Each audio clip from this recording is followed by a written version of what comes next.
মানুষ যখন চিরতরে বিদায় নেয় তখন প্রকৃতি এক ধরনের শোক বিহ্বলতায় নীরব হয়ে যায়। সে শোকের গভীরতা একসময় মনকে সান্ত্বনা দেয়, কারণ আমরা জানি সেই হারানো মানুষ আর কখনোই ফিরে আসবে না। মৃত্যু আমাদের শিখিয়ে দেয় মেনে নেওয়া, কিন্তু যখন জীবিত কেউ হারিয়ে যায় তখন সেই শূন্যতা এক অদ্ভুত রহস্য হয়ে ওঠে। মনে হয় সে যেন প্রকৃতিরই কোনো প্রশ্ন যার উত্তর নেই।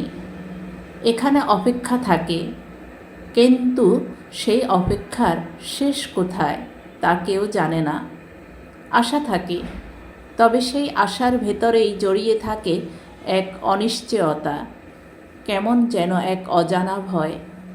কাউকে বোঝানো যায় না, শব্দ দিয়ে প্রকাশ করা যায় না। এই শূন্যতার গভীরতায় কোনো সান্ত্বনা নেই।